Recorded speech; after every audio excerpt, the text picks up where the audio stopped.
Okay, I think we're good to go. But yeah, were you guys like, did you guys have good seats? Or Huh? how good were your seats at the K-State game? What? Where were your seats at the game? At the Oh, K-State game? oh, Section 11, right on the southwest corner, Okay. up Yeah, at the top. yeah. You know. That's pretty cool. Okay. Pretty good seats, really. Okay. Throw that pillow on the floor there. Oh no, they're fine.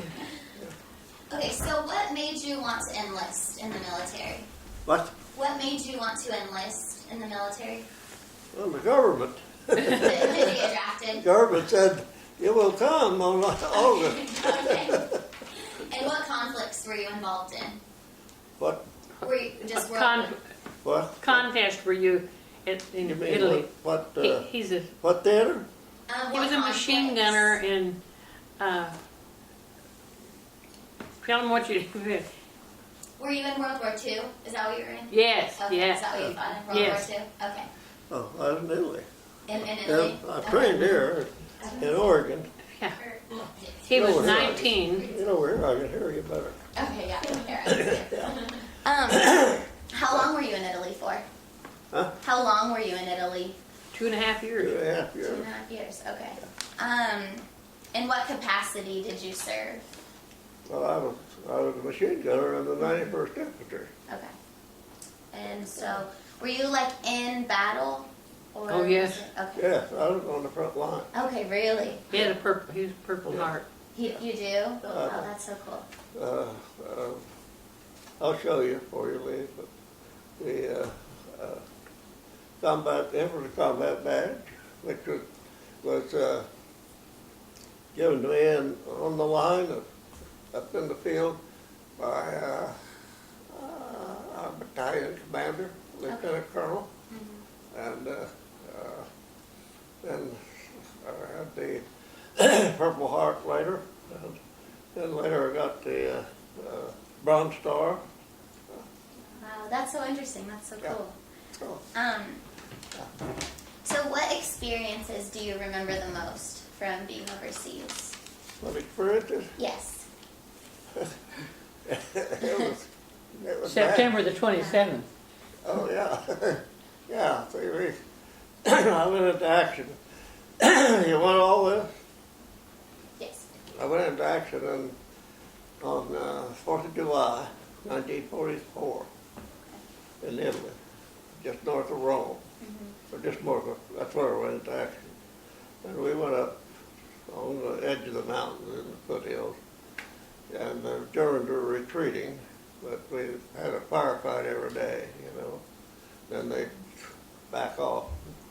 We chased them clear up to the Gothic line, which is where the Arno River, which crosses Italy there. Okay. And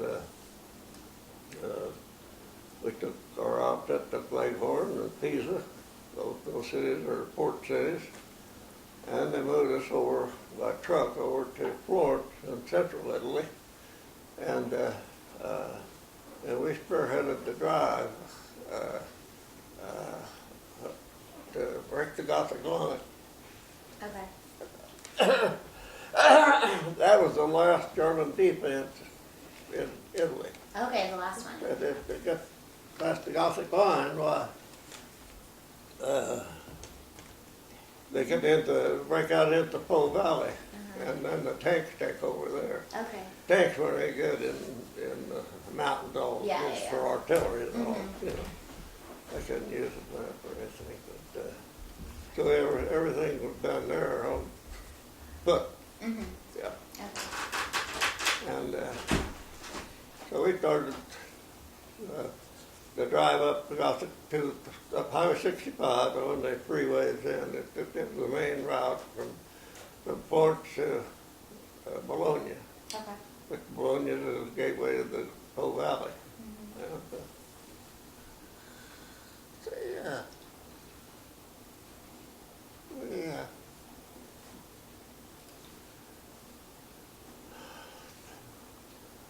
He gets a little emotional. Yeah.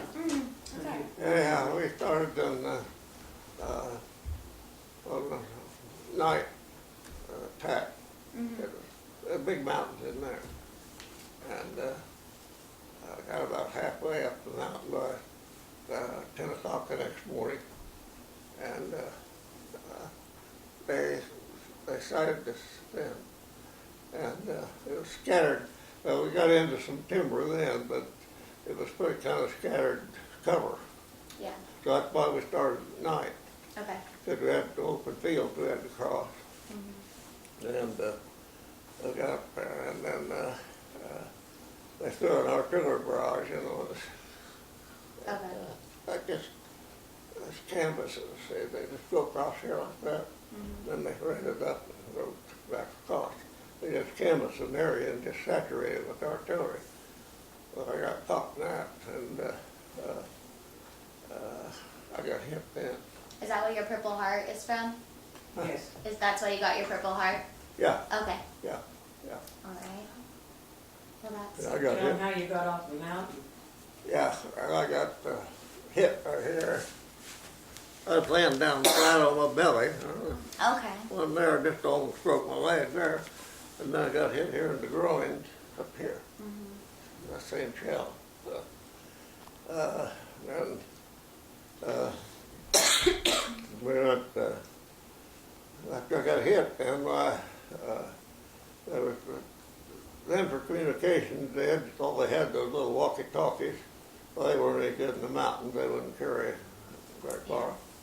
So the lineman had to just bring up wire, a real fine telephone, two telephone wires, you know, real light blade. But they on spools, and two guys would carry it and just string that wire up behind us. Okay. And they'd hook a telephone to it, back to the battalion, see. And just tell them how the things were going. And so I got hit by the guy just get out behind us, and they ran a wire till they were going back after more wire. They put me between them and helped me back to the battalion. Okay. So, yeah. Wow. Yeah. That's awesome. What kind of relationships did you build while you were there? And did you keep in touch with people once you got back? With With your fellow? other soldiers, you mean? Yes, yes. Well, I was inducted Fort Leavenworth. They sent me to Corvallis, Oregon, Okay. Camp Adair, Oregon, to train. So I trained in, there's two divisions there. And one of them was, the 91st was out of Bend on maneuvers at the time. But the 70th Division was right there in the camp. They put me in the 70th to start with. And I trained with them fully, full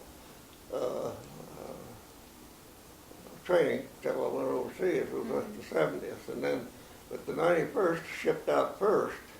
And so they reached into the 70th, just got what they needed to fill it up full, see, before it Okay. shipped out. Oh, okay. And they put us on a troop train in Portland. I went clear across the United States to Camp Patrick Henry in Virginia. Mm-hmm. And there we got on the ship with a big convoy, you know, and went from there to Oran, Africa. Okay. Landed in Oran, Africa. In Africa? Africa. Africa. Yeah. Wow.